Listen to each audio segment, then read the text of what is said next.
Hola, buenas ¿Cómo está, tardes. profe? Bien, ¿y ustedes cómo están?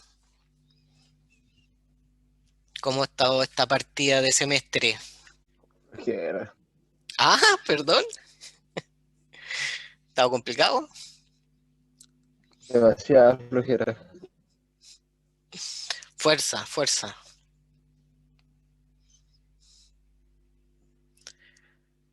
Bien, vamos a comenzar. ¿Algún comentario? Vamos a continuar entonces con donde quedamos la clase pasada. ¿Alguna duda con lo que hemos visto hasta ahora?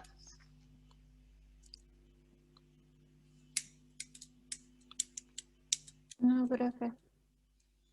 Bien.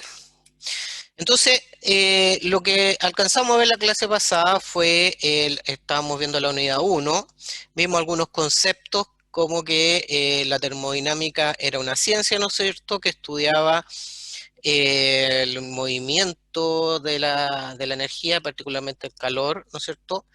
Em, y que la termodinámica se basaba principalmente en el análisis de sistemas macroscópicos, que no nos enfocamos hacia lo muy particular, sino que es más bien sistemas macroscópicos, y vimos que interpretaba el comportamiento de la naturaleza, que en el fondo se basaba en principios que miraban cómo la naturaleza se comporta frente a ciertos fenómenos, en particular cómo se mueve el calor, ¿no es cierto? Cómo se transforma o se transmite la energía. Por lo tanto, vimos que en los últimos 100 años la termodinámica no ha tenido algo que la haya refutado, que haya dicho que no cumplen en ciertos aspectos, se ha mantenido durante el tiempo, son fenómenos simples, ¿no es cierto?, generales, universales, vimos cuántas formas de energía existían, ¿no es verdad? Hablamos que el calor y el trabajo son energías en tránsito, ¿no es verdad? No son energías propias del sistema, no son propias del cuerpo, sino que son mecanismos de transferencia de energía. Y también vimos que por qué había que estudiar la termodinámica, ¿no es verdad? Ahí hablamos de que ustedes podían estar a cargo como buenos ingenieros industriales, a cargo, por ejemplo, de una industria química y deben saber de qué se trata esto, ¿no es verdad? Y también vimos que en el ejemplo que fue con lo que terminamos, con un layout como este, complejo, ¿no es cierto?, donde tenemos distintos equipos con nombres bastante científicos, técnicos, pero al final todas estas cosas, desde el punto de vista del fenómeno de la operación unitaria, son cosas que vemos y que vemos habitualmente en nuestra casa, en forma permanente alrededor nuestro. Vimos cómo podíamos ver una reacción, en vez de llamarla reactor, pero donde hay reacciones, ¿no es cierto?, en su cocina, al momento de generarse una combustión. Tenemos una reacción de combustión, ¿no es verdad?, donde hay una generación de calor producto de esa reacción, ¿verdad? Tenemos un vaporizador donde dijimos que podemos tener la tetera, hablando en términos antiguos, un hervidor hablando en términos modernos, ¿no es verdad? Y así distintos equipos, un intercambiador de calor que podíamos hablar, ¿no es cierto?, el califón de su casa, con lo cual calientan el agua, es un intercambiador de calor. ¿Ok? Entonces vimos que todo este layout que es complejo, con distintos procesos, con distintos componentes, nosotros podemos verlo en forma cotidiana y tener un comportamiento y saber cómo se comportan distintos procesos frente a algunas operaciones unitarias, y podemos hacerle el balance de energía a todos ellos, y el balance de masa, ¿no es cierto?, y el balance de entropía, que vamos a ir avanzando en el ramo. ¿Ok? Así que esto no son solo enfocados a un equipo, o sea, uno puede realizar un balance de energía a su auto, a su bicicleta, ¿no es cierto? A un autocontrol remoto, a lo que ustedes quieran, le podemos hacer un balance de masa y de energía, perdón. Siempre pensando en sistemas macroscópicos, ¿no? ¿Verdad? Entonces, hasta ahí alcanzamos a ver la clase pasada, que fue nuestra primera clase. Y vamos a empezar a ver algunas definiciones necesarias para que tengamos un lenguaje común y podamos, en definitiva, entendernos y tener un contexto de cuando definimos algunas cosas. ¿Ok? Entonces, lo primero que tenemos que entender, ¿no es cierto?, es que un sistema es lo que yo defino que voy a estudiar. Eso es lo que nosotros vamos a definir como sistema, y que en general se define como sistema, ¿no es cierto? En términos más específicos, como aparece ahí, que el sistema es el sector del universo que se delimita y el cual se desea estudiar. O sea, en términos simples, el sistema es lo que, si yo quiero estudiar este lápiz, ¿no es cierto?, mi sistema va a ser el lápiz. Todo lo que está dentro de este lápiz es mi sistema. Y todo lo que está fuera del lápiz son los alrededores. ¿Ok? O sea, si mi sistema es el lápiz, los alrededores son todo el universo menos el lápiz. ¿Ok? Entonces, si este es un sistema, ¿no es cierto?, existen varios tipos de sistemas. Uno es un sistema cerrado. El sistema cerrado es el sistema que no intercambia materia con los alrededores. Y un sistema abierto, obviamente, es aquel que sí intercambia materia con los alrededores. O sea, hay transferencia de materia. Y un caso particular es un sistema aislado, ¿no es cierto?, que es aquel que no intercambia ni materia ni energía. ¿Ok? Por lo tanto, por ejemplo, este lápiz, ¿qué sistema es? ¿Es un sistema abierto o es un sistema cerrado? Cerrado. Depende de dónde ponga su marco.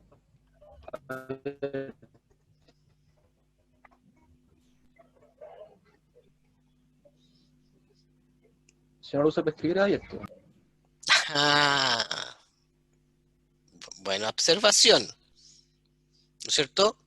Lo que pasa es que el sistema, o sea, si este lápiz está en estricto rigor, por ejemplo, un sistema clásico y que nosotros lo vamos a ver en forma permanente de un sistema cerrado es un cilindro pistón, ¿ok? Que lo pueden ver ahí en la lámina.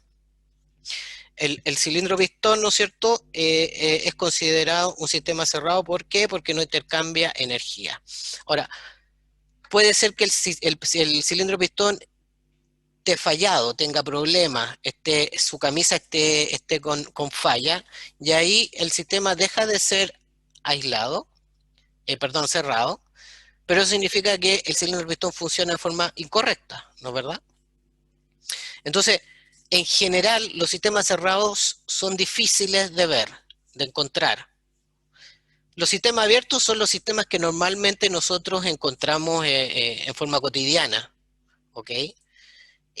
Por ejemplo, un sistema abierto es, por ejemplo, una válvula. Cuando ustedes abren una llave, ¿no es cierto?, tienen una válvula donde está entrando materia y saliendo materia. ¿Ok? Esperen que está ingresando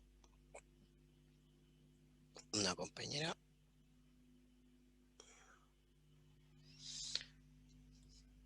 Hoy se me fue Isabel. Perdón, profe, que se me había caído todo el internet. Ah, No me meterme.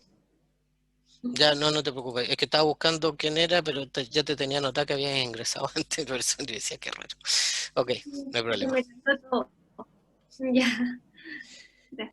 Entonces, sistema abierto, como les decía, ahí es lo más común que nosotros encontramos. Por ejemplo, la válvula, donde entra un fluido, que entra materia y sale materia. una bomba que de impulsión, ¿no es cierto?, ingresa agua y la bomba a través de su émbolo hace que aumente la presión de ese fluido, entonces tenemos un sistema abierto también porque entra materia y sale materia.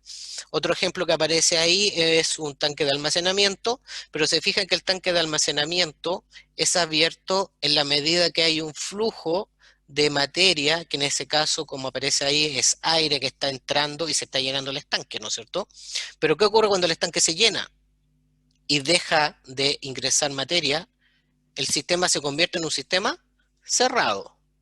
¿Se fijan? Entonces, un sistema abierto entra y sale materia, pero un sistema cerrado podría convertirse en un sistema abierto, o un sistema abierto podría convertirse en un sistema cerrado, dependiendo la condición o la operación que esté ocurriendo en el minuto del análisis, ¿ok? Eh, por ejemplo, la misma válvula, si está cerrada, esa válvula, si mi sistema es la válvula, yo no tengo salida de materia de mi sistema. El sistema está como sistema cerrado. Pero si yo abro la válvula y empieza a haber un fluido, por lo cual hay salida de materia en mi sistema, ese sistema que antes era cerrado se convirtió en un sistema abierto. Y si tengo la válvula abierta y la cierro, mi sistema se puede convertir de un sistema abierto a un sistema cerrado. ¿Ok? ¿Se entiende? Y el sistema aislado, que es más complejo aún, en el cual tenemos un Sí, sistema, profe. vale, gracias, en el cual tenemos un sistema en el cual entra materia, o sea, perdón, no entra materia y tampoco entra ni sale energía. Ese sistema aislado, en la práctica es complejo poder obtenerlo, verlo visualmente. Algunos ejemplos así que se aproximan para entenderlos, por ejemplo, un termo. Si ustedes toman un termo, le echan el agua, lo dejan bien sellado, ¿no es verdad? Se supone que ese termo bien cerrado no tiene movimiento de materia, o sea, no entra ni sale materia, y tampoco entra ni sale energía, entre comillas, no entra ni sale energía, ¿ok? Entonces sería como un sistema aislado, ¿de acuerdo? En muchos procesos se intenta que el sistema sea aislado, y para eso se coloca aislación, se colocan distintas cosas para evitar que haya traspaso de energía. Pero el mismo proceso de aislarlo es que nos evidencia que no es fácil convertir un sistema abierto en un sistema aislado, y menos menos un sistema aislado, porque o sea, siempre hay algún traspaso de energía eh, a través de las paredes de nuestro sistema, o calor, o normalmente hay un traspaso de calor que es difícil de controlar, ¿okay? Ya sea desde los alrededores hacia nuestro sistema o desde el sistema hacia los alrededores. ¿Ok? ¿Alguna duda? Perdón.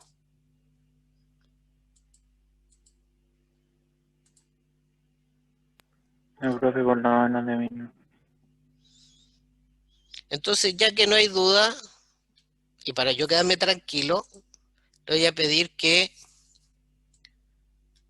voten para ver si entendieron lo que son los sistemas, en este caso un sistema cerrado. ¿Cuál de esas opciones es múltiple? Un sistema de opción múltiple. ¿Cuál sería sistemas cerrados?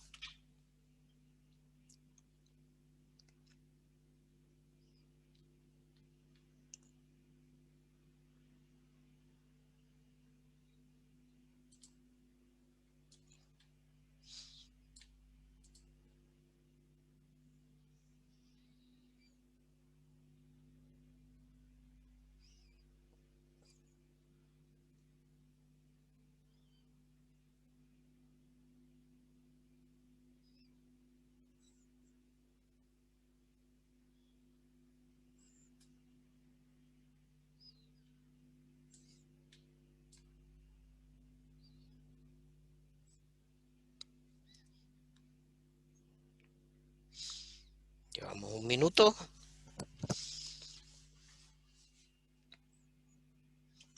Faltan 3 personas que voten.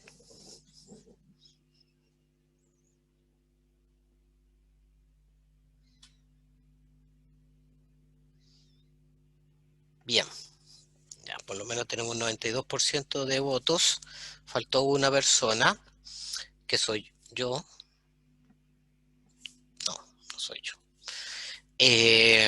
Bueno, según esto, el 77% considera el cilindro pistón como un sistema cerrado, lo cual está bien, ¿no es cierto? Lo nombré.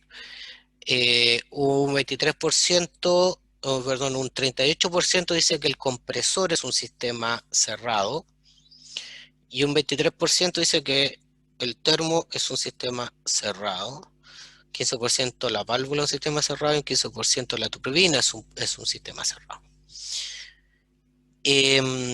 A ver, interesante. El cilindro pistón es un sistema cerrado. El cilindro pistón, ¿no es cierto?, no tiene la materia que está al interior del cilindro pistón, está ahí, es constante, ¿no es cierto? No cambia. La válvula podría ser si es que está cerrada, ¿no es cierto? Dijimos que si estaba cerrada podía la válvula ser un sistema cerrado. Ahora, si la válvula está abierta, no es un sistema cerrado, ¿no es verdad? Ojo con eso. Esa era un poco ambigua la válvula. El termo también dijimos que era un sistema cerrado. Porque dijimos que en el fondo echamos el agua, lo cerramos, y si ese era nuestro sistema, el termo era un sistema cerrado. Pero el compresor y la turbina, la verdad es que no son ejemplos de sistemas cerrados. Me gustaría que alguien de los que votó por el compresor o la turbina me dijera por qué pensó que el compresor era un sistema cerrado, por favor, si es tan amable.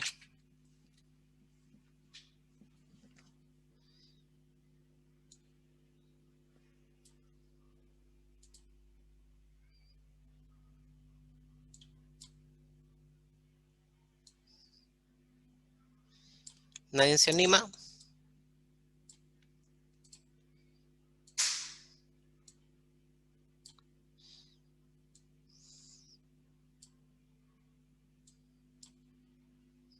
¿No?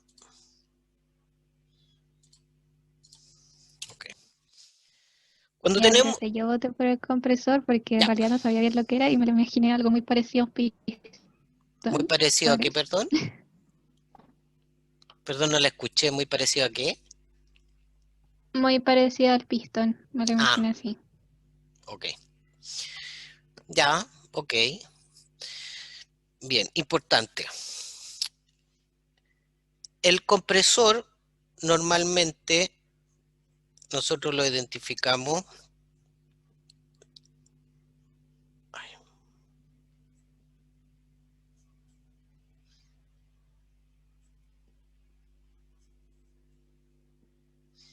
a través de este dibujito, ¿no es cierto? Tenemos compresor. ¿Qué es lo que hace un compresor? Un compresor lo que hace es que ingresa un gas, ¿ok?, a una presión 1, y ese gas sale a una presión 2, y como su nombre lo indica, comprime ese gas. O sea que la presión 2 es mayor que la presión en 1. ¿Ok? O sea, viene un gas, pasa por el compresor, y lo que hace el compresor es subirle la presión, y ese gas sale con una presión mucho mayor. ¿Ok? Eso es lo que hace el compresor. Entonces, en el fondo, el compresor es un clásico ejemplo de un sistema abierto. ¿Ok? El homólogo de un compresor,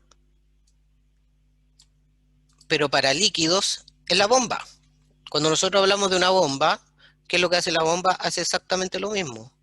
Tenemos una bomba acá, entra un líquido, a una presión 1, sale un líquido a una presión 2, ¿y qué hace la bomba?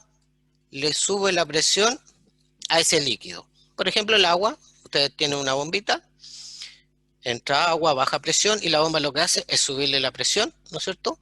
Y expulsa el agua a una mayor presión. Entonces, el compresor hace la misma pega que la bomba, pero el compresor la hace para gases.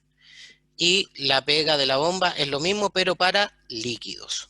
¿Ok?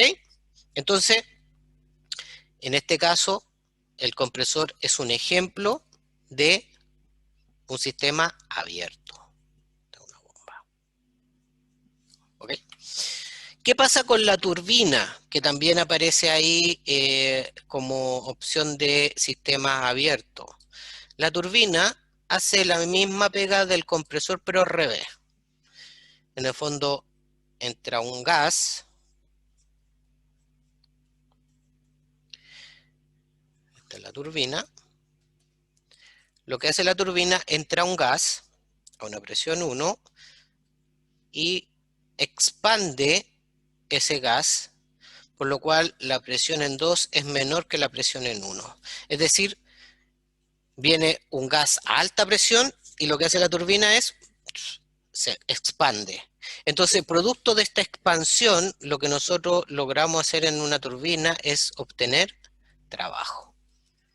Cuando escuchan, ¿no es cierto?, de la central termoeléctrica que contamina y todo lo demás, ¿cómo se obtiene la energía eléctrica? Es a través de una turbina o de varias turbinas. Y lo que se utiliza es vapor de agua que entra a las turbinas. La turbina expande el agua y esa expansión del agua le entrega la energía a la turbina que la convierte como trabajo y ese trabajo se convierte posteriormente en energía eléctrica. ¿Okay? Entonces, en el caso de la turbina, como hay una expansión de la turbina, uno obtiene trabajo. En el caso del compresor, donde hay que comprimir, el compresor lo que te pide es agregar trabajo para lograr ese aumento de presión. En el caso de la turbina, obtenemos trabajo producto de la expansión. ¿Ok? Entonces la turbina también es un ejemplo clásico de un sistema abierto. Todos estos son sistemas abiertos. ¿Ok? ¿Se entiende lo que es una turbina, un compresor, una bomba? ¿Sí? Sí. Perfecto. Otro ejemplo que vimos es una válvula. ¿Ok? Que normalmente es dibujada de esta manera. En el caso de la válvula, si ustedes se fijan, este es mi sistema, ¿no es verdad? Si la válvula está cerrada, si esto está cerrado, tenemos líquido hasta aquí nomás, no hay entrada ni salida de materia, sería un sistema cerrado. Ahora, si esa válvula está abierta, está entrando fluido y está saliendo fluido, es un sistema abierto. Ahora, si la válvula está cerrada, y siempre, normalmente nosotros vamos a pensarlo en estado estacionario, o sea, en un tiempo largo. Si la válvula está cerrada en un tiempo largo, la verdad que no está ocurriendo nada. ¿Ok? Una válvula cerrada no hay ningún proceso en el largo plazo. En estado estacionario, después de un largo tiempo. Por lo tanto, una válvula cerrada no es ejemplo de un proceso, que lo vamos a ver en la siguiente lámina. Entonces, la verdad es que la válvula tampoco es un buen ejemplo de un sistema cerrado. ¿Ok? Normalmente la válvula se considera un sistema abierto. Dígame, Slauco. Profe, para el caso del cilindro pistón, entonces ahí sería un sistema cerrado en el segundo ciclo del pistón. O sea, cuando la entrada de los gases y la entrada del o sea, la salida del gas y la entrada del combustible cerrado, ¿cierto? El sistema O sea, pistón, yo me hablando de un motor, no sé, un pistón. sí, sí, No sé si me, como me entiendes. sí te entiendo. Si tú te fijas, aquí aparece un cilindro pistón. Entonces, se supone que en una etapa, nosotros siempre miramos los procesos en estado estacionario. Es buena pregunta es buena tu pregunta. Entonces, lo miramos en un estado estacionario, pero dentro de un momento en el cual el proceso está estático como una foto. En el caso del cilindro pistón, claro, estamos pensando en que tal gas, ¿no es cierto? Eh, y está el gas, porque en el momento que entra la chispa y se genera la explosión, deja de haber gas. ¿Se entiende, no? Y ahí hay un proceso de intercambio tanto de energía como de materia. Pero cuando hablamos de un cilindro pistón, nosotros vamos a pensarlo de la siguiente manera, que nosotros tenemos este sistema con un cilindro pistón, y este va a ser nuestro sistema, y no hay inyección ni ingreso de materia en este proceso, ¿ok? Esa es nuestra analogía del cilindro pistón como sistema cerrado. ¿De acuerdo? Esto se va a mover hacia arriba o hacia abajo, ¿no es cierto? Esta presión va a aumentar o disminuir, ¿no es cierto? Puede haber transferencia de calor o salida de calor. Pueden haber todo ese tipo de procesos, pero no va a haber ingreso de materia. ¿De acuerdo? Bien, gracias. Me cuesta tu nombre. Gracias, profe. Slauco. ¿De qué origen es ese nombre, Slauco? Croata. ¿Ah? Croata. Croata. Croacia. Bien. Ok. Entonces, eso son los ejemplos de sistema. Se fijan, tenemos sistema abierto, sistema cerrado, sistema aislado. Ya vimos lo que es una turbina, un compresor, cómo funcionaría una válvula, un cilindro pistón. ¿Qué otras operaciones podrían ser interesantes que viéramos? Un intercambiador de calor, por ejemplo, donde similar al calefón de la casa, donde tenemos un serpentín. Por aquí entra agua, ¿no es cierto? A una temperatura 1, sale una temperatura 2. Obviamente la temperatura 1 es menor que la temperatura 2. Y esto se le agrega calor. Es un intercambiador y eso es lo que pasa en el calefón, ¿no es cierto? Un serpentín por donde pasa el agua y la temperatura entra más fría y sale la temperatura más caliente. Y se le agrega calor producto de la combustión del gas, ¿no es cierto? Con el oxígeno reacciona y eso libera energía, o sea, una reacción exotérmica. Y ese calor de la reacción exotérmica se traspasa a el agua a través de esta serpentín donde absorbe ese calor. ¿Ok? Entonces aquí tenemos un intercambiador de calor. Después, más adelante vamos a ver intercambiador de calor, pero un intercambiador de calor es, por ejemplo, en este caso, el calefón. Ahora, en este caso, el calor es agregado directamente producto de una combustión, pero puede haber otro tipo de intercambiador, ¿no es cierto?, donde entra el agua por aquí, igual que el otro, pero que el calor agregado no es producto de una combustión, sino que es producto de otro fluido que tiene una temperatura mayor. Entonces le traspasa esa energía al fluido más frío que va por dentro. ¿Se fijan?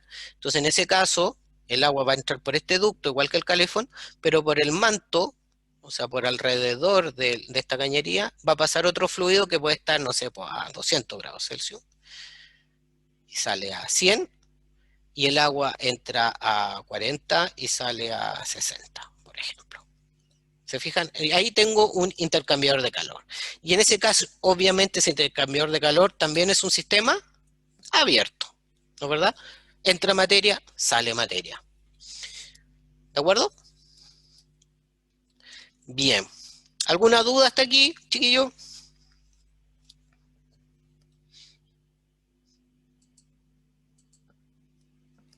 Ok. Entonces, ya tenemos claro cuando hablamos de sistemas, ¿no es cierto? Sistema abierto, sistema cerrado. Y también hemos visto algunas operaciones unitarias, algunos equipos, los cuales se nos va a repetir en forma permanente, que es una turbina, que es un compresor, que es una válvula, un intercambiador de calor, y en esta primera etapa del ramo, el cilindro pistón nos va a acompañar por lo menos un mes y medio, ¿ok? Como ejemplo de sistema cerrado. Entonces, como ustedes ya tenemos este contexto, ya hablamos este lenguaje común con respecto a los equipos y cómo funcionan relativamente en términos generales, ahora vamos a ver qué es un proceso. Porque si no hay proceso, no hay nada. Y no hay nada que estudiar. ¿Ok? O sea, no hay un fenómeno que estudiar. Entonces, un proceso corresponde a una sucesión de transformaciones. Evidentemente que esas transformaciones deberían ser cuantificadas, o sea, medidas, esos cambios, a través de sus propiedades termodinámicas. Esas propiedades termodinámicas, ¿no es cierto?, la podemos clasificar en dos tipos. Las propiedades termodinámicas extensivas y propiedades termodinámicas intensivas o funciones de estado. ¿Ok? Dentro de las propiedades termodinámicas extensivas son las que el valor su valor no es proporcional a la cantidad de materia. Por ejemplo, la masa, que es lo más evidente, ¿no es cierto? La masa es una propiedad termodinámica extensiva, ¿ok? ¿Por qué? Porque su valor depende de la cantidad de materia que tengo en mi sistema, ¿ok? Suena obvio, pero es así de obvio, ¿ok? Otro ejemplo de una propiedad extensiva, propiedad termodinámica extensiva, es por ejemplo los moles, ¿ok? Evidentemente, porque tiene que ver con la masa. El momentum, que es masa por velocidad, evidentemente, ¿no es cierto? Porque está la masa ahí involucrada. Otro ejemplo es la energía total del sistema. ¿Por qué? Porque la cantidad de energía total que tiene mi sistema depende de la cantidad de masa. O sea, si yo tengo un gramo de plutonio, y si tengo 20 gramos de plutonio, la cantidad de energía total que voy a tener va a ser mayor con los 20 gramos que con un gramo. La cantidad de energía total. ¿Ok? Entonces, ese valor depende, esa propiedad termodinámica, depende de la cantidad de materia que yo tengo. Por ejemplo, el volumen. El volumen también depende de la cantidad de materia. Si tengo más materia, tengo más volumen. Si tengo menos materia, tengo menos volumen. O sea, en la propiedad termodinámica volumen depende de la cantidad de materia que yo tengo en mi sistema. ¿Ok? Entonces, las propiedades termodinámicas extensivas son todas aquellas que su valor es proporcional a la cantidad de materia. Depende de la cantidad de materia. En cambio, las propiedades termodinámicas intensivas o funciones de estado, su valor es independiente de la cantidad de materia. Y aquí, ejemplos clásicos de propiedades termodinámicas intensivas es la temperatura. O sea, yo puedo tener 100 kilos, 1 gramo, pero la temperatura es la temperatura. Puede estar a 10 grados Celsius, a 20 grados Celsius, 100 gramos, 200 gramos, 300 gramos, ese valor, esa propiedad termodinámica no depende de cuánta materia tengo, a diferencia de la masa, a diferencia del momento, a diferencia del volumen. ¿Se fijan? Otro ejemplo de propiedad termodinámica intensiva es la temperatura, ¿no es cierto? O sea, perdón, la presión, que tampoco depende de la cantidad de materia. La viscosidad no depende de la cantidad de materia. La densidad no depende de la cantidad de materia. Y la densidad es un ejemplo bastante interesante, porque la densidad, si ustedes se fijan, por definición, la densidad por definición, ¿no es cierto? ¿A qué es igual? Queridos alumnos de tercer año. Masa partido por volumen. Muy bien. Masa partido por volumen. ¿Ok? Entonces, si ustedes se fijan, estamos dividiendo la masa por el volumen. La masa, que es una propiedad extensiva, y el volumen también es una propiedad extensiva. Pero si yo divido dos propiedades extensivas, obtengo una propiedad intensiva. Interesante. Entonces, ¿por qué es interesante? Porque nosotros, aquí vamos a ver que nosotros podemos convertir propiedades extensivas en propiedades intensivas. ¿Y cómo podemos convertir una propiedad extensiva en una propiedad intensiva? Dividiendo esa propiedad por la masa. Y de esa manera podemos convertir una propiedad que depende de la materia en una propiedad termodinámica que no depende de la materia. Y ustedes me dicen, pero, profe, ¿para qué tanto shock con que depende o no depende de la materia? Es que si, lo interesante es que si la propiedad termodinámica no depende de la materia, nos ahorramos una serie de problemas, porque podemos escalar, podemos proyectar valores, ¿no es cierto? Podemos hacer cálculos sin saber la cantidad de materia disponible, y después vamos a ver que las propiedades intensivas o funciones de estado, la gracia es que al ser funciones de estado son funciones de punto. De aquí entramos un poquito en el cálculo, que al ser funciones de punto, si nosotros hacemos la integral de una función punto, el valor que nosotros tenemos es un delta, porque no depende del camino recorrido, sino que depende de la condición inicial y la condición final. Entonces, cuando integramos una función de punto, o en este caso una propiedad termodinámica intensiva, lo que nosotros vamos a tener es un delta algo, y no una función que depende del camino recorrido. ¿Se fijan? Que es el área debajo de la curva, sino que es solo un delta. Entonces, por eso es súper interesante desde el punto de vista del desarrollo, del cálculo de estas propiedades termodinámicas, tener propiedades termodinámicas intensivas que no dependan de la materia, ¿ok? Por lo tanto, lo que hacemos en definitiva es eliminar su dependencia del camino recorrido y lo convertimos en una función de punto. ¿De acuerdo? Entonces, por ejemplo, si tenemos una propiedad M cualquiera, donde M es una propiedad extensiva, ¿no es cierto? Si esa propiedad M cualquiera, nosotros la dividimos por la masa, y esta va a ser nuestra nomenclatura. Si está dividida por la masa, esa propiedad le vamos a colocar un gorrito acá arriba. ¿Ok? Este gorrito así significa que esta propiedad está dividida por la masa. ¿Ok? Ya yo no voy a volver a escribir M dividido por M minúscula, sino que voy a colocar la propiedad con el gorrito arriba. Un ejemplo clásico de esto es el volumen específico.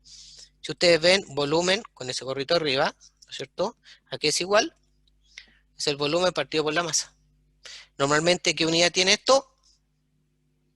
Metros cúbicos partido por kilogramo. ¿De acuerdo? Y aquí viene algo interesante, porque al final nosotros vimos que la densidad, lo que tengo acá arriba,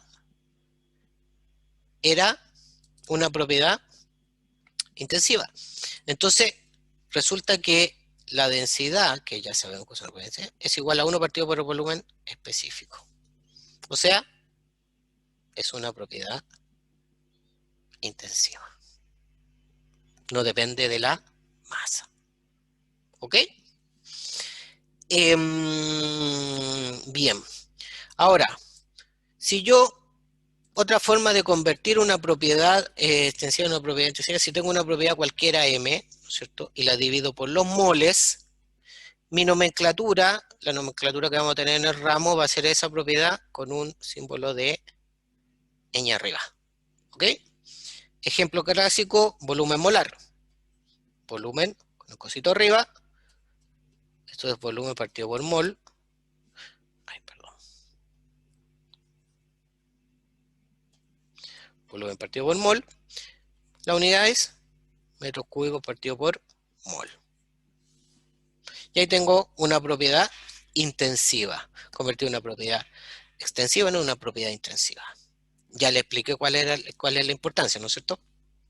Entonces, ese ejemplo es volumen, pero podría tener otros ejemplos.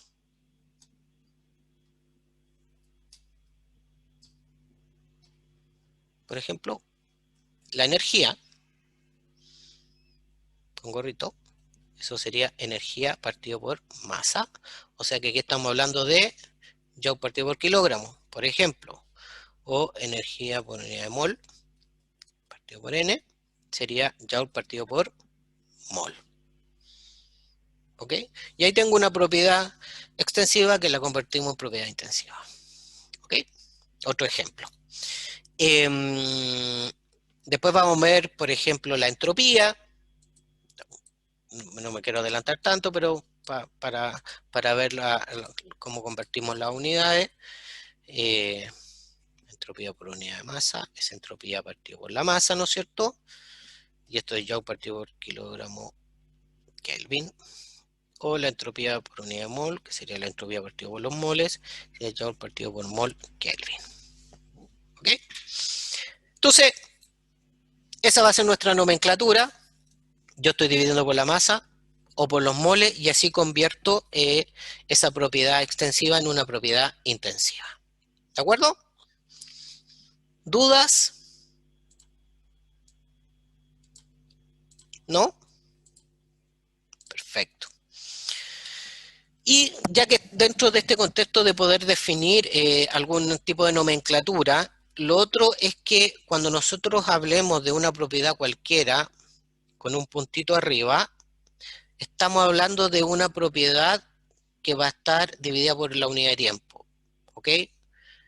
Esto va a ser la propiedad partido por tiempo, ¿no es cierto? Ejemplo clásico, el volumen, que en este caso es caudal molar, o sea, volumen partido por tiempo. Ejemplo, metros cúbicos partido por segundo. ¿Ok? Eso es un caudal volumétrico. ¿Ok? Ejemplo, otro ejemplo con la energía. O sea, tenemos la energía, punto, eso es energía partido por tiempo. Esto es joule partido por segundo. ¿Y qué es joule partido por segundo?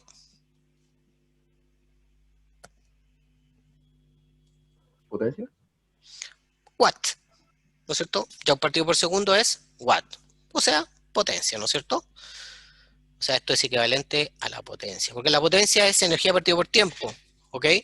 Y eso es joule partido por segundo y eso es watt. O sea, eso en el fondo el watt, la potencia es caudal de energía, si lo pensamos en el concepto de la propiedad partido por el tiempo. Estamos hablando de caudal, un caudal en este caso que es un caudal de energía, un flujo de energía, una cantidad de algo por unidad de tiempo, ¿ok?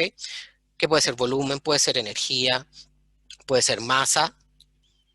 Otro ejemplo clásico, ¿no es cierto? Masa por unidad de tiempo es m partido por el tiempo, o sea, estamos hablando de kilogramos partido por segundo, o sea, caudal másico.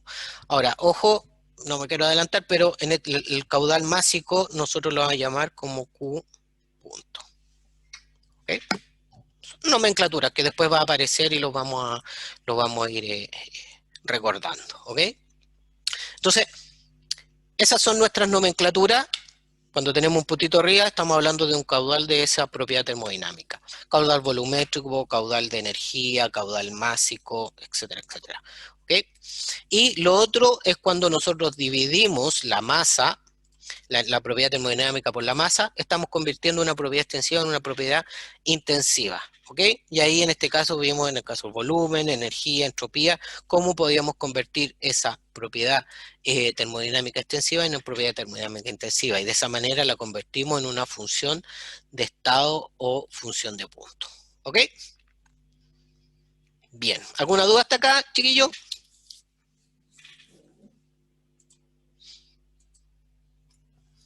¿No? No, No, profe. Perfecto.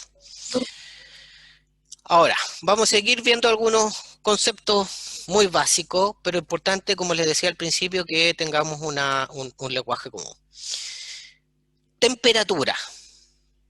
Mire, concepto básico. Temperatura. ¿Qué es la temperatura?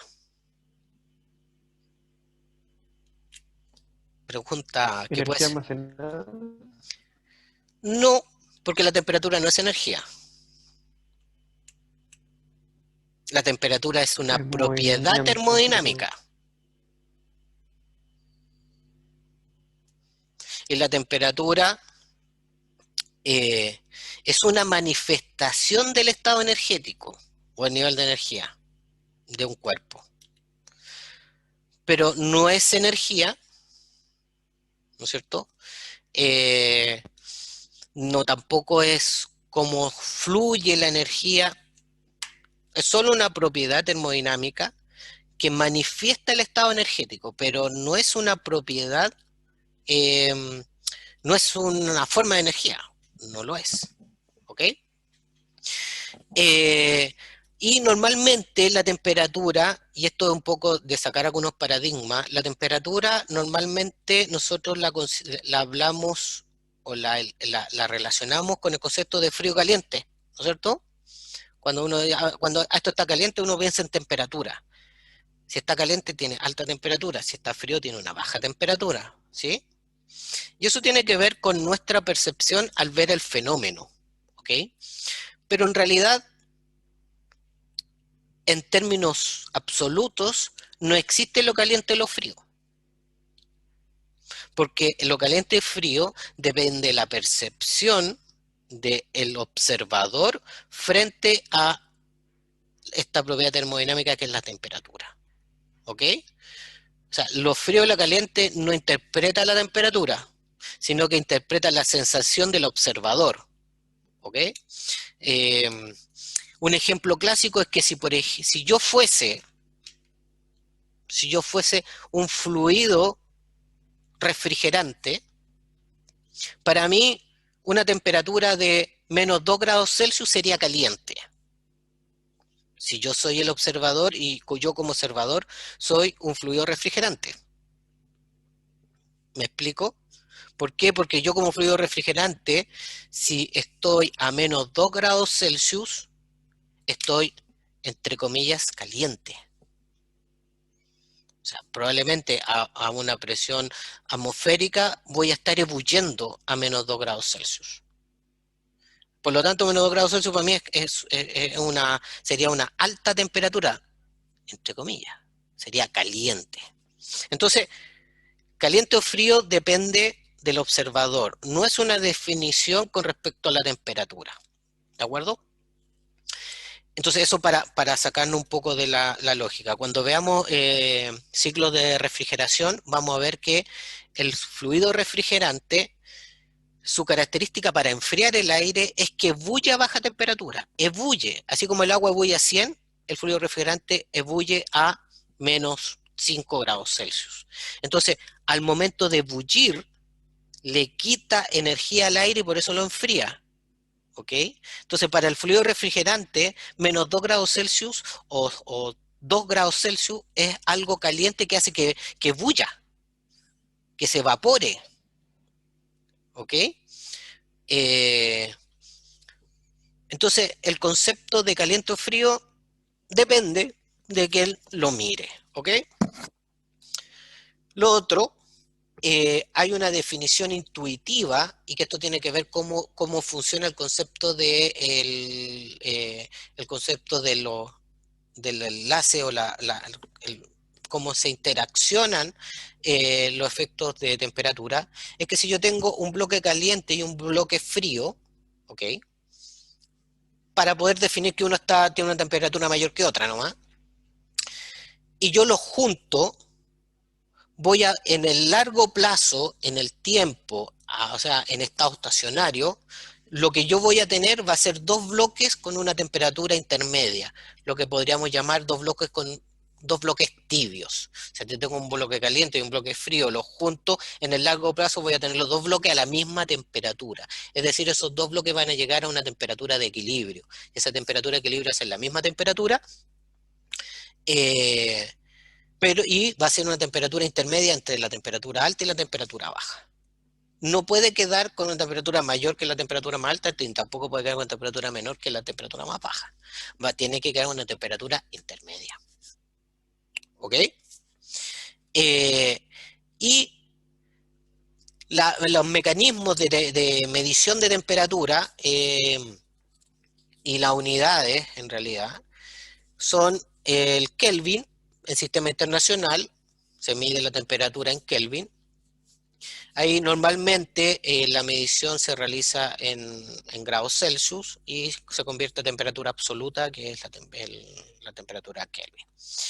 Y el sistema internacional está, se mide a través de Fahrenheit, ¿cierto? Y ahí está la conversión de grados Fahrenheit y en la escala absoluta es el Rankine.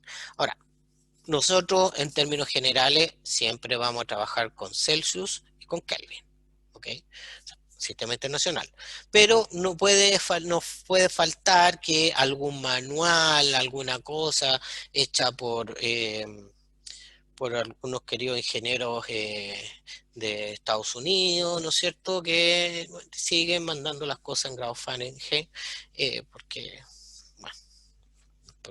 les gusta. Y la ley cero de la termodinámica, que aparece ahí al pie de la lámina, ¿no es cierto?, se le llama ley cero por un tema de tiempos, en el cual, o sea, de principio, porque es muy básica y debería ser como la primera ley que debería tener la termodinámica.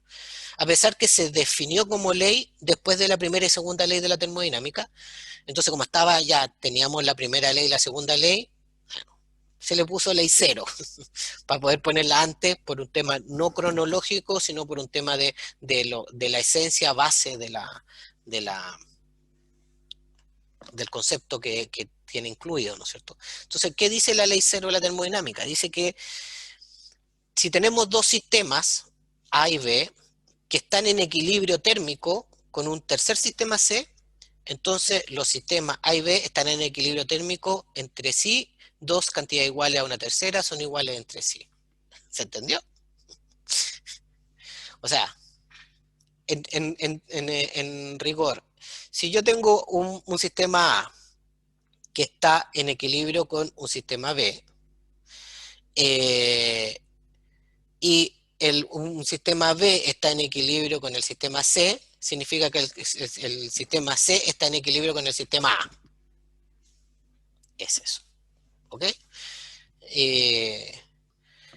Básicamente, si tengo dos sistemas en equilibrio y uno de ellos está con el equilibrio con otro, significa que el que no define que está en equilibrio, necesariamente tiene que estar en equilibrio con el otro. ¿Ok? Esa es la ley cero. O sea, en estricto rigor es que si yo tengo un bloque de temperatura T con un bloque de B con temperatura T y el B está con temperatura T, significa que la temperatura del bloque C con la temperatura del bloque A tienen que tener la misma temperatura. Debería estar en equilibrio, ¿no es cierto? Esa es la ley cero de la termodinámica. Entonces, oye, pero es como lógico desde el punto de vista de los equilibrios térmicos. Sí, pero es que no estaba definida como ley, entonces había que definirla, había que escribirla, y como no estaba escrita antes, se le colocó ley cero. ¿Slauco tiene la mano levantada? ¿O te quedó arriba de la pregunta anterior?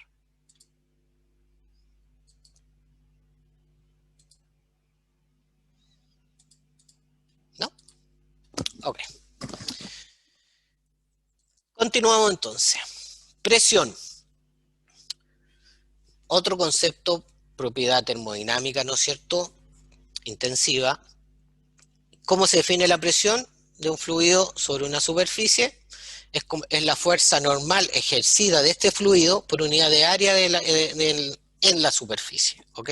Como aparece ahí, hay una expansión, ¿no es cierto?, en esa pared, que es lo que representa la presión. O sea, es la fuerza que se está generando, en este caso por el gas, sobre la pared, medida esa fuerza por área. Entonces, no es más ni menos, si lo ponemos en términos de fórmula, es la presión va a ser igual a la fuerza partido por el área. Eso es. Presión es fuerza partido por área.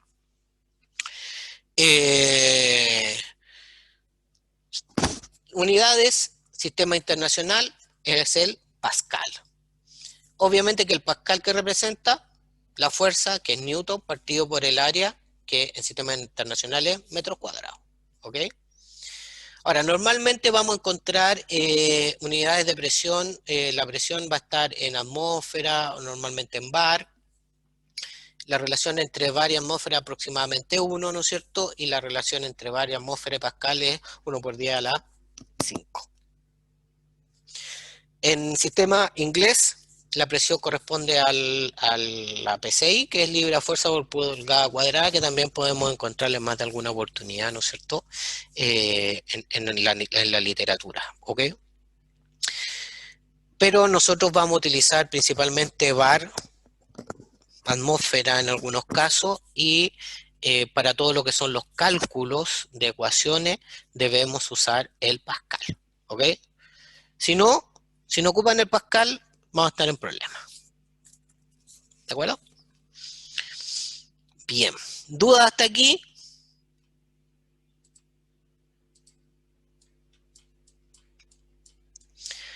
Bien.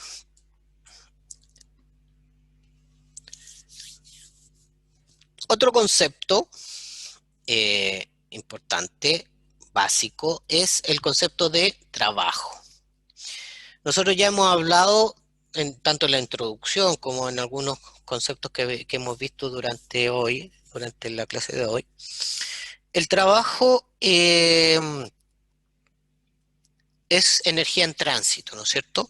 Si ustedes se fijan, el trabajo es la fuerza por la distancia, o sea, es cuánta fuerza se ejerce por una cantidad de distancia. Eso nos define lo que es el trabajo.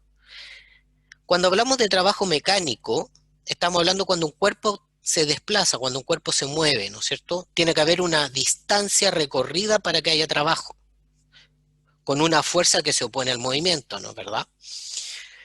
Pero si ustedes se fijan en esa figura, que es la clásica figura de mecánica que nosotros hemos tenido en física 100, por ejemplo, donde nosotros decimos que ese peso, o sea, ese trabajo es igual al peso por la distancia, ¿no es verdad? Ahora, la pregunta es que si tenemos trabajo y tiene que haber movimiento, y nosotros estamos igualando la fuerza que se pone en el movimiento igual al peso, ¿hay distancia?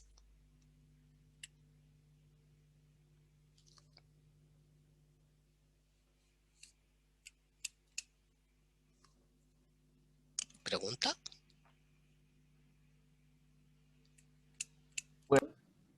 ¿Mm? ¿Puedes repetir? Estamos viendo esa lámina, ¿no es cierto? Donde tengo un bloque de masa mg, me dicen que se desplaza un delta x, y que la fuerza que se opone al movimiento, que es F, es igual a mg, por lo tanto el trabajo es igual a mg por la distancia. Entonces mi pregunta es que si la fuerza que se opone al movimiento es igual al peso, igual a mg, ¿hay distancia recorrida?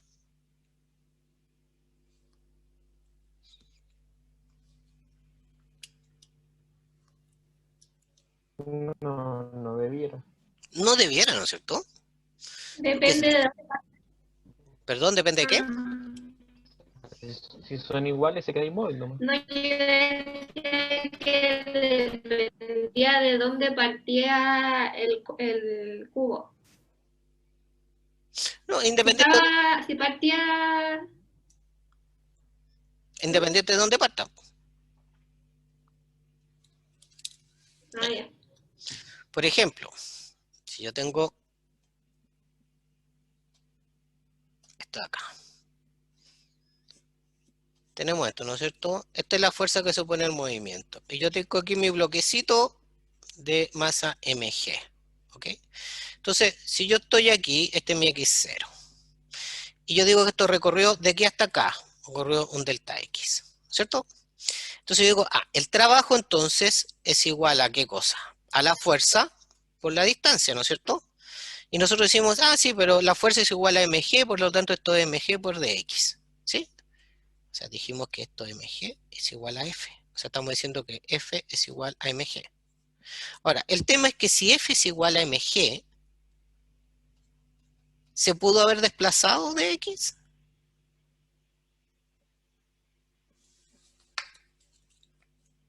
Porque si F es igual a mg, es lo que está en equilibrio mecánico. Porque la fuerza que lo empuja es igual a la fuerza Según yo, que... tiene que ser menor. Tiene que haber F, alguna diferencia, ¿no es cierto? según yo, la fuerza del bloque es F menos mg. Entonces, si eso es distinto de cero, ahí se aplica, eso se multiplica por distancia, ¿no? No, pero ¿qué es lo que ustedes han hecho en Física 100 hasta 110 cuando les piden calcular el trabajo? F por delta X y F igual a mg. ¿Han hecho otra cosa? O sea, que si la polea no es ideal, igual se le agregan otras cosas. Sí, es que hay roce, ¿no es cierto? Pero en términos, si eliminamos el roce y todo lo demás, porque al final la fuerza, si le agregamos roce, estamos agregando un factor adicional que también podemos calcular, ¿no es cierto? Y que esa fuerza la estamos igualando al roce. O sea, si yo pongo aquí, sí, mira, esto tiene aquí, hay un roce, Fr. Entonces dice, entonces esta fuerza que se opone al movimiento es mg más SFR. ¿Y debería moverse si la fuerza es igual a mg más Fr? Tampoco. Tampoco. Entonces, estas son las cosas interesantes. Lo que pasa es que cuando nosotros hacemos ese cálculo y decimos que ese trabajo es igual a mg por delta x, o diferencial de distancia de x, lo que nosotros estamos calculando es un caso particular del trabajo, y que es el trabajo mínimo que podría tener el sistema. Es un caso particular. Porque en el fondo el trabajo, para que esto se mueva, la fuerza, ¿no es cierto?, que se opone al movimiento, esto puede ser mayor o menor, puede ir para arriba, puede ir para abajo, pero tiene que ser distinta al mg, si no esto está en equilibrio. Entonces cuando nosotros igualamos la fuerza igual a mg, lo que nosotros estamos diciendo es que ese sería el mínimo trabajo para que esto se mueva. Y con el mínimo trabajo nosotros estamos calculando una condición particular de ese proceso. ¿Ok? O sea, en definitiva, este trabajo, cuando igualamos que la fuerza es igual a mg, estamos bajo una definición de que es el trabajo mínimo requerido de esa fuerza que se opone al movimiento. ¿Ok? Y otro concepto, como ese trabajo es el mínimo requerido, y algo que vamos a ver más adelante, el efecto del movimiento de esta distancia que recorrió el sistema, ¿no es cierto?, desde este x0 hasta acá, hasta este x de diferencial de x, todo este movimiento que hizo el sistema, que fue nuestro bloque, siempre estuvo en equilibrio, conceptualmente. O sea, partí en equilibrio y terminé en equilibrio. Partí con que la fuerza era igual a mg, después la fuerza era igual a mg, después la fuerza era igual a mg, después la fuerza igual a mg, y terminé después del diferencial de x con que la fuerza era igual a mg.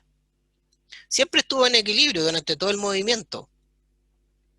Entonces, es el trabajo mínimo y es una idealización del proceso para poder nosotros calcular cuál sería nuestro trabajo mínimo, suponiendo que el trabajo que yo estoy obteniendo ahí es el trabajo mínimo requerido en una condición de equilibrio permanente. Y si estoy en una condición de equilibrio permanente, que parto desde la condición inicial, que estoy aquí en esta distancia de acá, hasta esta condición de acá, ¿no es cierto?, para poder yo lograr llegar desde este punto hasta este punto, en teoría, como estoy siempre en equilibrio, necesitaría infinitos procesos de equilibrios continuos para llegar desde la condición inicial hasta la condición final, para que esto siempre estuviera en equilibrio.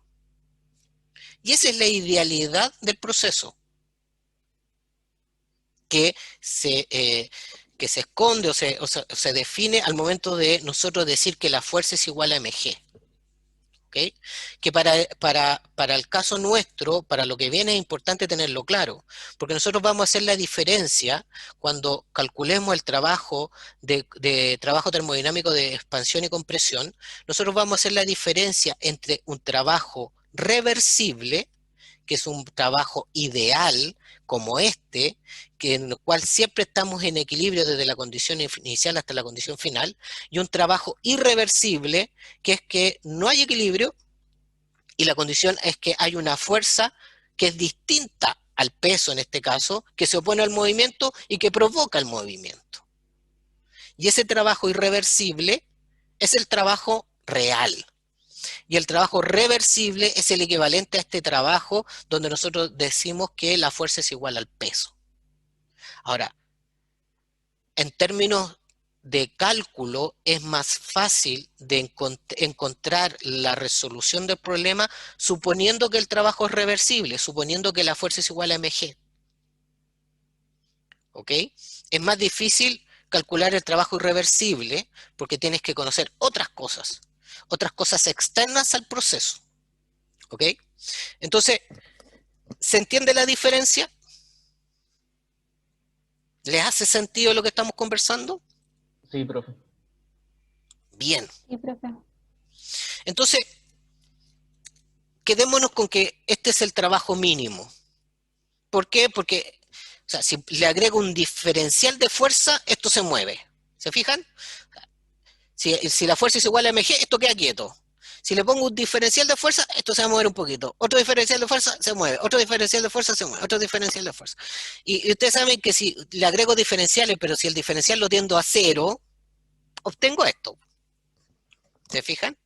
Pero para eso necesito, si el diferencial tiende a 0, el proceso tiene que tender a infinito. Por eso hablamos que tenemos un proceso que debería durar infinitamente para lograr llegar de la condición inicial hasta la condición final con equilibrio sucesivo. ¿De acuerdo? Bien. Entonces, este es el trabajo mínimo. ¿Qué pasa con el trabajo de termodinámico de expansión o compresión? Lo vamos a mirar desde el punto de vista de un cilindro pistón, o sea, un sistema cerrado. Por eso yo le dije que el sistema cerrado va a aparecer de forma continua y permanente aquí en esta primera parte del ramo. Entonces, tenemos este sistema cerrado, ¿no es cierto? Tenemos este bloque, tenemos un bloque de masa M, ¿no es cierto? Acá tenemos un fluido de una presión P y nuestro sistema este que tengo acá.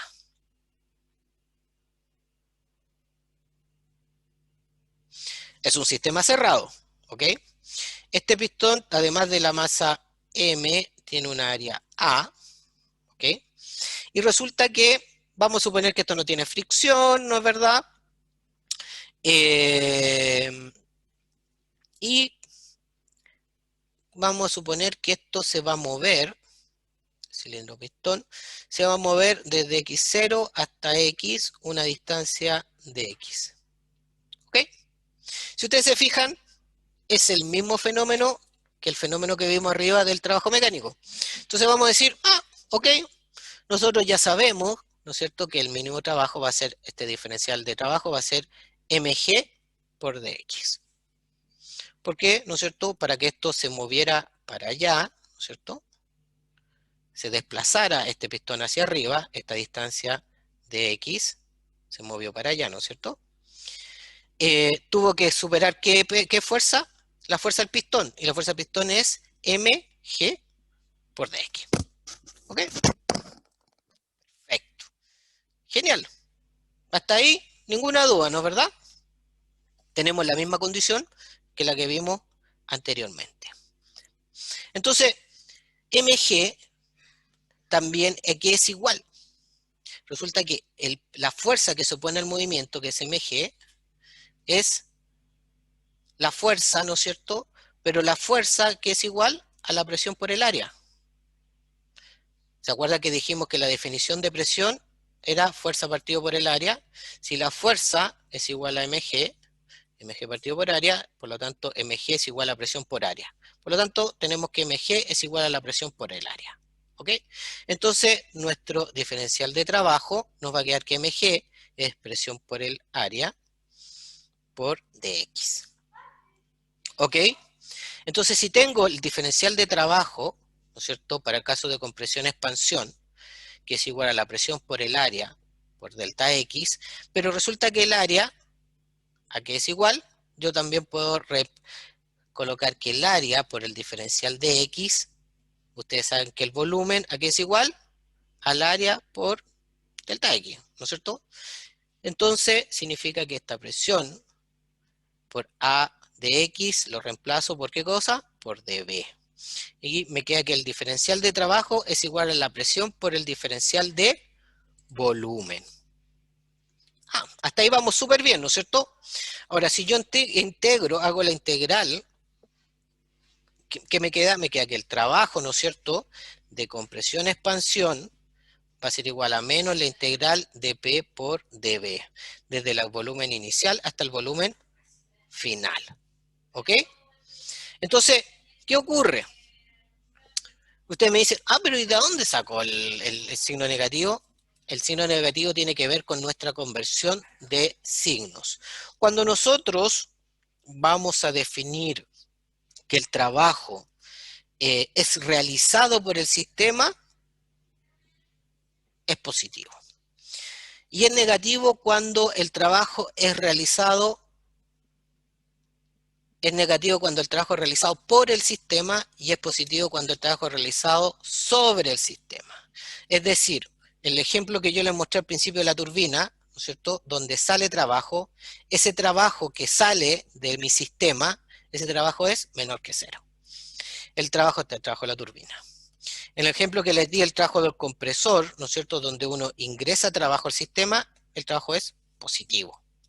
O sea, si mi sistema recibe energía, es positivo. Si mi sistema cede energía, es negativo. Entonces, si ustedes se fijan, el signo es negativo, ¿por qué? Porque si esto se expande, ¿no es cierto?, esto sube, ¿quién está haciendo la pega? El sistema está haciendo la pega, va a liberar, va a ceder energía, y el volumen al ceder energía va a ser positiva. Entonces, como la energía del trabajo en este caso que yo libero debe ser negativa, tiene su signo negativo la fórmula que está acá. ¿Ok? Por eso es que es negativo. ¿Ok? Bien. ¿Dudas? ¿Dudas hasta aquí? ¿Les quedó claro la definición del trabajo de compresión-expansión termodinámico? Entonces, ojo que este concepto de este trabajo de expansión termodinámico se basa en que la fuerza es igual a mg. O sea que este trabajo menos la integral de P por dB, que es el trabajo termodinámico, es para un proceso que nosotros después lo vamos a ver en más detalle, pero que se llama proceso reversible. ¿Ok? Que es un proceso ideal. ¿Por qué? Porque estoy igualando la fuerza de mg. No es un proceso irreversible, no es un trabajo irreversible. ¿Ok? Bien. ¿Dudas con el trabajo mecánico, trabajo de compresión-expansión? Estamos en la etapa 0.0, ¿no es cierto? Viendo los conceptos, para que después podamos avanzar en forma correcta.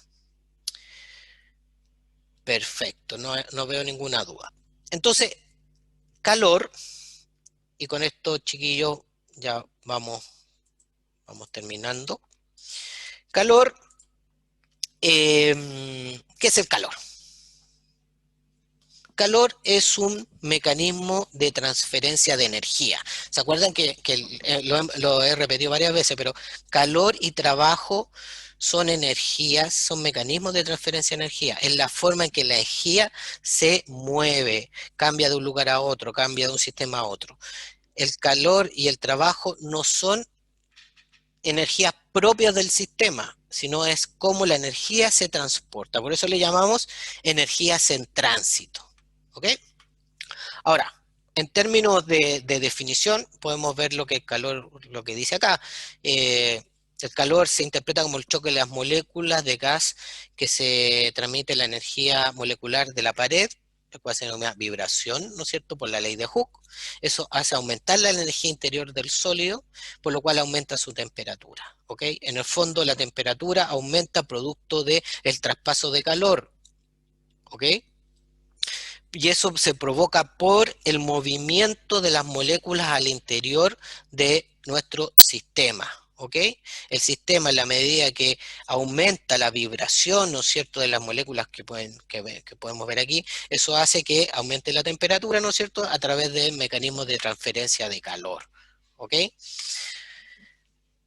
Volvemos a repetir, el calor no es una forma de energía, es el nombre genérico dado a una transferencia de energía en que participa un gran número de partículas.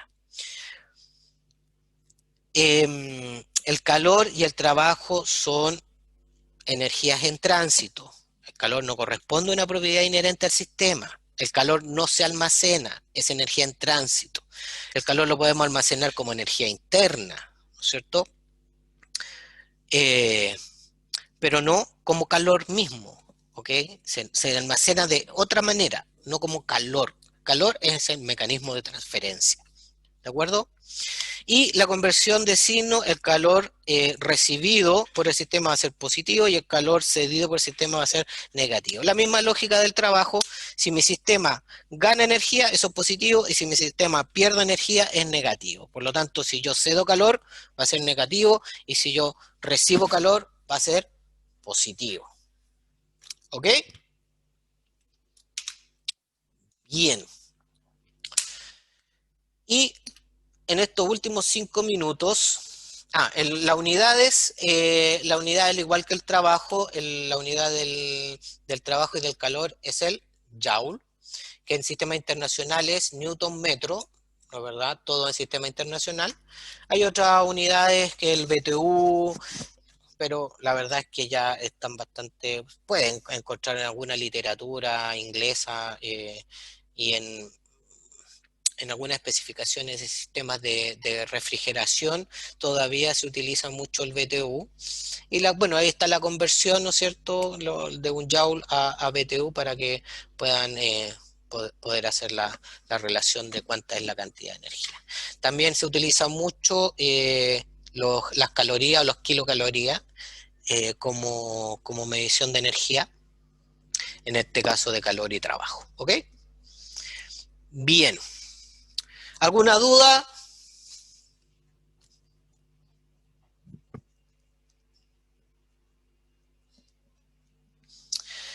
Perfecto. Todo bien. Perfecto. Nos quedan 5 minutos y en estos últimos 5 minutos voy a mostrarle un par de ejercicios muy sencillos. Esto es la unidad, como les decía, 0.0. Esto es para recordar, pero me parece que esto es relevante por el tema de la unidad. Ya me ha pasado en cursos anteriores que para el cálculo de la energía, por sobre todo, hay problemas en las unidades para poder homologar unidades. El ejercicio es muy simple, es calcular la energía cinética potencial de un proyectil cuya velocidad es de 1200 millas por hora en un punto tal que la aceleración debido a la gravedad es de 30 pies por segundo al cuadrado y su masa es de 25 kilos y se encuentra a una altura de 100 metros. ¿Okay? Ahí están la conversión de unidades de milla hora a metros por segundo, la altura en metros, la gravedad a metros partido por segundo y la masa en kilogramos. Todo en sistema internacional para que esto funcione. Entonces, la energía cinética, ¿no es cierto?, es igual a un medio de la masa por la velocidad al cuadrado. ¿Ok? Si ustedes se fijan, esta energía no tiene ningún símbolo arriba, por lo tanto estoy calculando la energía total. ¿De acuerdo? Entonces todo va a ser igual a un medio por la masa, que es 25 kilogramos, por la velocidad que dijimos que era 534,3 metros cuadrados partido por segundo cuadrado. Ok. Entonces, si ustedes se fijan, tengo una unidad de kilo, metros cuadrados, segundo cuadrado. En teoría, como esto está en sistema internacional, ¿esto qué unidad tiene? Joule. Y ustedes saben que la unidad de Joule, ¿cuál es? Newton metro. Entonces, más allá del número, que es 359696431,2, lo importante aquí es la unidad. Yo voy a tener kilogramo por metro partido por segundo cuadrado por metro. O sea, esta unidad por esa unidad. Kilogramo metro partido por segundo cuadrado es newton por metro, por lo tanto esto es joule. ¿Ok? Entonces, necesariamente las unidades tienen que ser unidades internacionales para que obtengamos nuestra unidad internacional y esté todo concordante. ¿Ok? Lo mismo ocurre con la energía potencial. La energía potencial sería mgh, ¿no es cierto? La masa, que son 25 kilogramos, por G, que es 9,144 en este caso, metro partido segundo cuadrado, por la altura, que son 100 metros, por lo tanto tengo kilogramos, metro segundo cuadrado, que es newton, por metro, ¿no es cierto? Y esto me da entonces joule. ¿Ok? Perfecto. Ahora, ¿qué pasa? Y aquí viene lo interesante. ¿Qué pasa si yo en realidad no quiero calcular la energía total, sino que quiero calcular la energía por unidad de masa? Significa que esta energía total, ¿no es cierto?, va a ser la energía partido por la masa. O sea que esto sería G por H nomás. ¿Ok? Entonces, en este caso, ¿qué tendría que calcular? Sería G, que es 9,144, esto es metros partido por segundo cuadrado, por la altura, que es metro, que sean 100 metros. Y ustedes se fijan que en este caso la unidad, ¿cuál es? Las unidades son metros cuadrados partido por segundo cuadrado. Esa es la unidad que me queda al realizar el cálculo de la energía potencial por unidad de masa. ¿Y eso a qué es equivalente? Y esto tienen que siempre tenerlo claro después cuando calculen las energías por unidad de masa. Si yo tengo metro cuadrado partido por segundo cuadrado, para que esto tenga concordancia, ¿cierto? Lo que yo tengo que decir, ok, tengo metro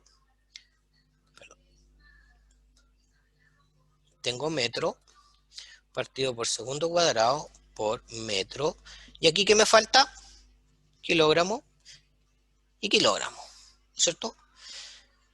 Divido y multiplico por kilogramo para poder, ¿no es cierto?, llegar a qué cosa? A kilogramo por metro segundo cuadrado, que es newton, por metro, por 1 partido por kilogramo, y newton por metro es joule, por lo tanto esto es joule partido por kilogramo.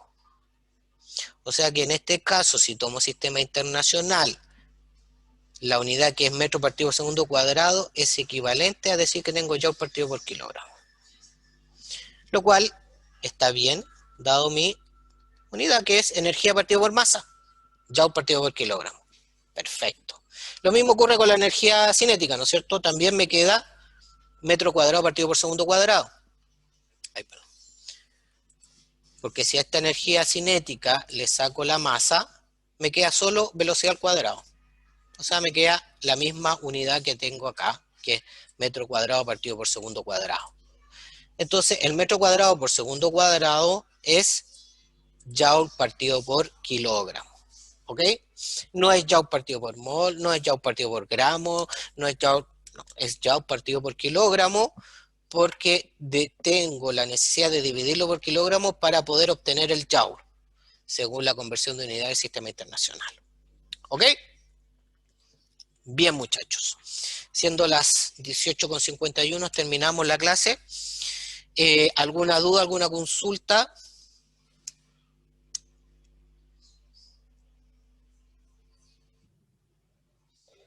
No, profe. Muy No, bien. Profe, yo tengo una, pero no de la clase. Ah, chuta. Ya, Es cuénteme. que el jueves siempre Ujú. vamos a tener ayudantía Taller. o solamente cuando hay taller.